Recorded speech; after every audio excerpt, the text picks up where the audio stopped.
तो कहानी की शुरुआत होती है फ्लोरिडा के जंगलों से। हम दो रिसर्चर्स को जंगलों के अंदर देखते हैं और एक रिसर्चर जब अपना कैमरा फिट कर रहा होता है तो अचानक उसके कैमरा स्टैंड के ऊपर खून लग जाता है। ये देखकर वो घबरा जाता है और जब नीचे ज़मीन में देखता है तो वहाँ मिट्टी के अलावा उसे पहले तो कुछ नहीं दिखता, पर अचानक से उसे दो चमकती आंखें दिखाई देती हैं, जैसे मिट्टी में से किसी ने ये आंखें खोली हों। ये कोई इंसान नहीं था, लकड़ी से बना कोई क्रिएचर था जिसके अंदर से ये खून निकल रहा था।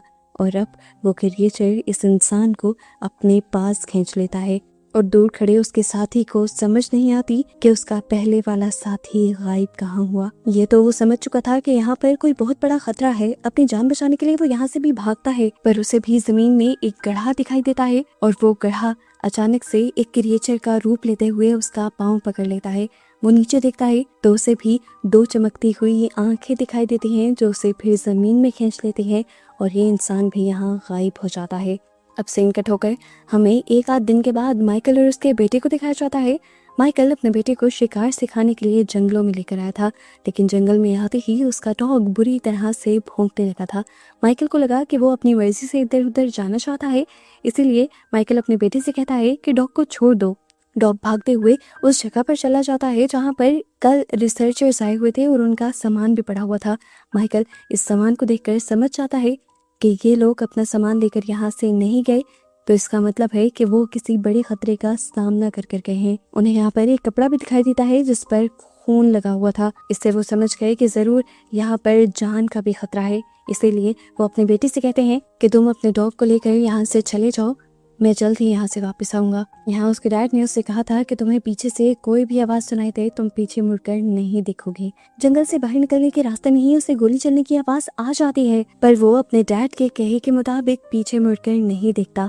अब कुछ देर बाद इसी जंगल के करीब से हमें गुजरती हुई एक कार को दिखाया जाता है जिसके अंदर 4 FBI ऑफिसर थे जो किसी सेमिनार के लिए जा रहे थे। इन्हें यहाँ आगे का रास्ता बंद मिलता है क्योंकि आगे पुलिस इन्वेस्टिगेशन कर रही थी उन गुमे हुए लोगों की। यहाँ FBI ऑफिसर म्यूल्टर को सेमिनार में कोई इंटरेस्ट नहीं था, वो तो बल्कि अब ये जानना चाहते थे कि आखिर जंगल में क्या क्राइम हो गया। इसलिए वो निकलकर जब क्राइम सीन पर जाने ही लगते हैं तो अचानक से उन्हें एक लेडी रोक लेते हैं जो घबराए हुए FBI ऑफिसर को बताती है कि कल ही मेरे हस्बैंड मेरे बेटे को शिकार सिखाने के लिए जंगल में लेकर गए थे, लेकिन मेरा बेटा और डॉग तो वापस आ गए, लेकिन मेरे हस्बैंड का कुछ पता नहीं चल रहा।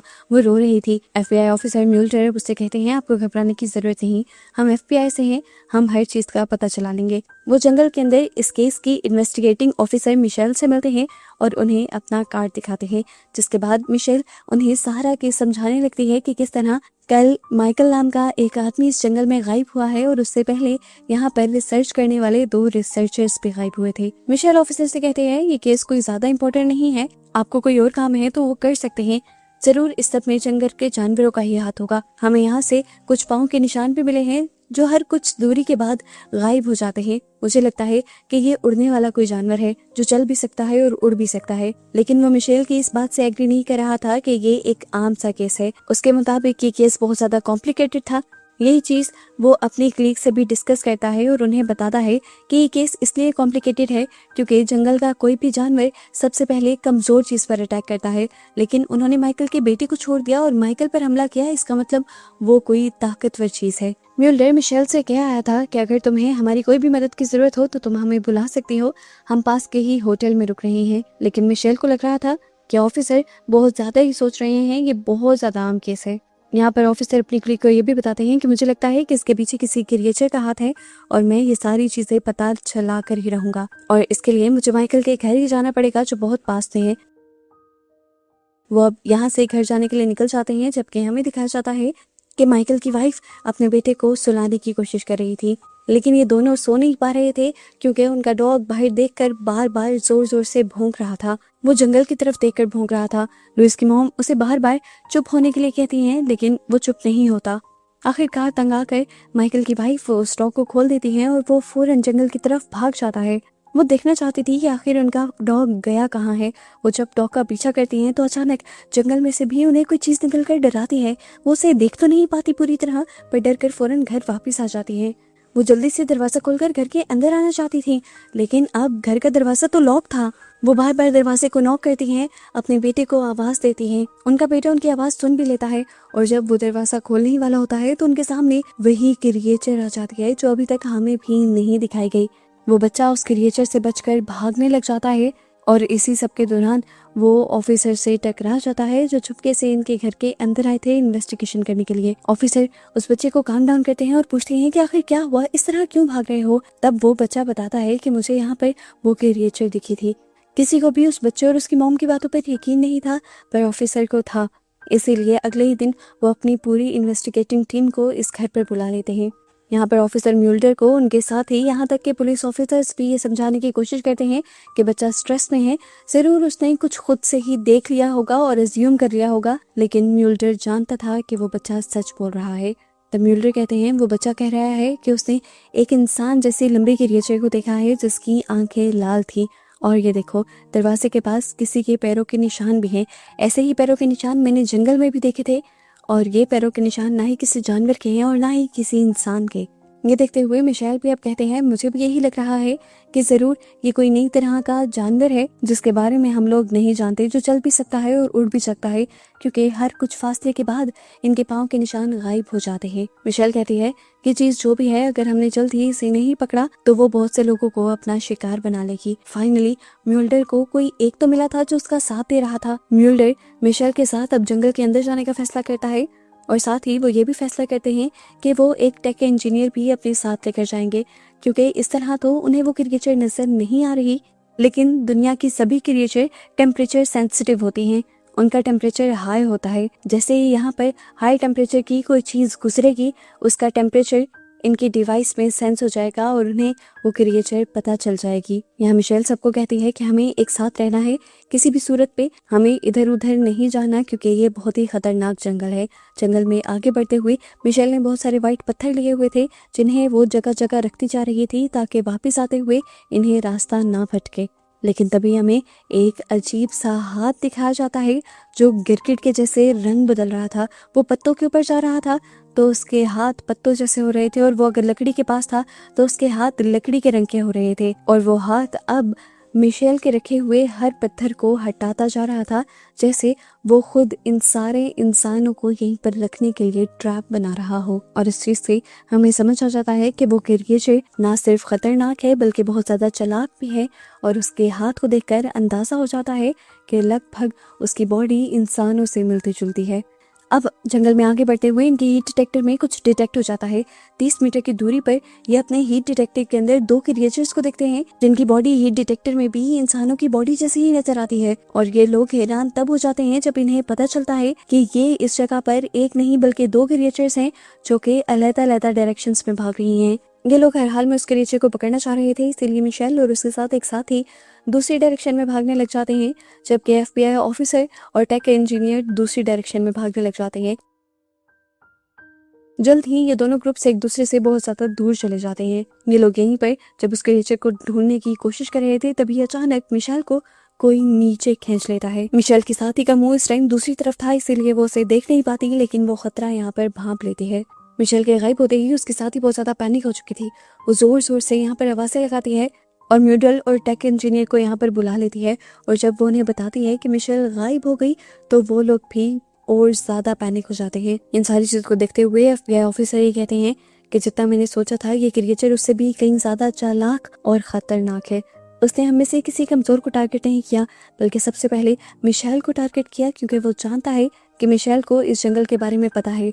वही हमें इस जंगल से बाहर निकाल सकती थी और वही हम सब में सबसे ज्यादा मजबूत थी। टेक इंजीनियर इन सारी चीजों को देखते हुए और भी ज्यादा घबरा जाता है और वो ऑफिसर से कहता है कि हमें जल्द से जल्द यहाँ से निकलना चाहिए, जबकि ऑफिसर को लग रहा था कि उन्हें मिशेल की जान बचानी चाहिए।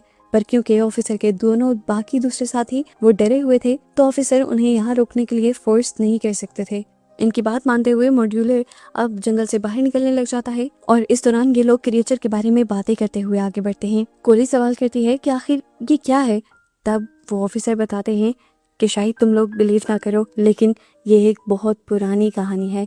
सालों पहले यहाँ पर कुछ क्रिएचर्स हुआ करते थे जो जानवरों को मार दिया करते थे। वो क्रिएचर्स इंसानों से ही बने थे और सभी लोग उन क्रिएचर्स से डरा करते थे और मुझे लगता है कि वही क्रिएचर्स इस टाइम इस जंगल में हैं। यहाँ पर रास्ते के ऊपर ध्यान रखा हुआ था उस टेक इंजीनियर ने।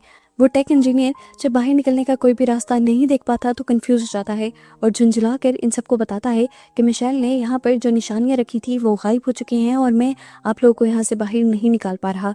इतनी देर में इनकी बातों के दौरान दोबारा इनकी डिवाइस बजने लग जाती है और इन्हें पता चलता है कि इस टाइम इनके सामने कोई क्रिएचर है जो इन्हें नजर नहीं आ रही थी। म्यूडल बहुत ध्यान से उस क्रिएचर पर नजर रखे हुए था। वो उसे मारना चाहता था लेकिन वो नाकाम हो जाता है और जल्द ही वो क्रिएचर उसकी आंखों से ओझल होने में कामयाब हो जाते हैं।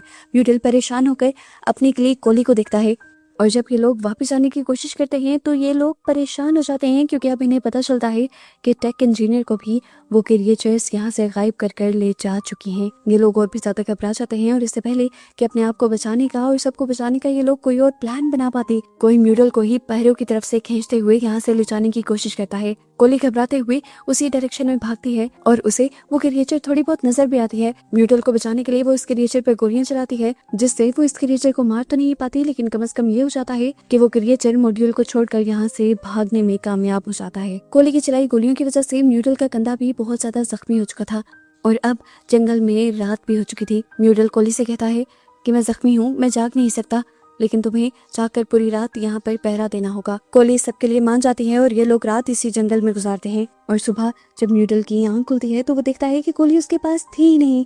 वो परेशान हो जाता है क्योंकि अब उसे लगने लगा था कि जरूर कोली को भी वही क्रिएचर्स ले जा चुके होंगे, लेकिन असल में ऐसा कुछ नहीं था। कोली बस अपने खाने पीने का इंतजाम करने के लिए जंगल में गई थी। ये देखकर म्यूडल की सांस में सांस आती है। खैर कोली अपनी जमा की हुई कुछ खाने पीने की चीजों के साथ वापस आ ही रही थी कि अचानक से उसके जोर से चिल्लाने की आवाज आती है। म्यूडल भागकर जब उसकी तरफ जाता है तो देखता है कि कोली एक गड्ढे के अंदर गिरी हुई थी। म्यूडल जब इस गड्ढे के अंदर दिखता है तो हैरान रह जाता है। इस गड्ढे के अंदर उसके सभी साथी जिंदा थे और यहाँ पर वो क्रिएचर भी था जो इन सभी इंसानों का शिकार कर उन्हें यहाँ लाया हुआ था। इससे पहले कि वो क्रिएचर इन दोनों के साथ कुछ भी करता, म्यूडल बिना वक्त जाए किए अपनी गन पहले उस खड़े में फेंकता है और फिर खुद भी उस खड़े में जंप लगा लेता है। म्यूडल और कोली दोनों ही जल्दी जल्दी उस क्रिएचर पर फायर करते हैं और आखिर उसकी मौत हो जाती है। उसके मरने के बाद अब हमें भी उस क्रिएचर को पूरी तरह दिखाया जाता है।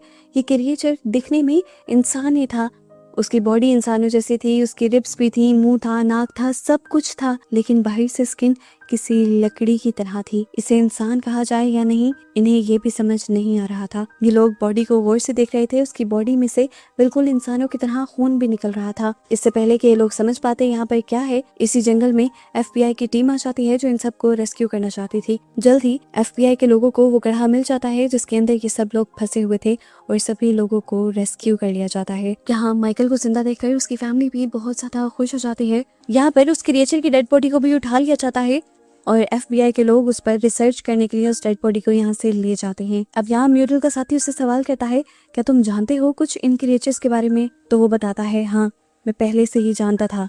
ये कुछ रशियन क्रिएचर्स हैं और ये कहानी हजारों साल पुरानी है। वो कहता है कि रशिया के लोग मानते थे कि इस जंगल में एक फाउंटेन ऑफ यूथ है जिसका पानी पीने से इंसान हमेशा के लिए जिंदा रह सकता है। वो कहता है कि बहुत से लोगों का मानना है कि उन लोगों को फाउंटेन ऑफ यूथ मिल गया था और बहुत से लोगों ने उसका पानी भी पी लिया था, पर जिन लोगों ने उसका पानी पिया था वो ये नहीं जानते थे कि किसी चीज को पाने के लिए कुछ खोना भी पड़ता है।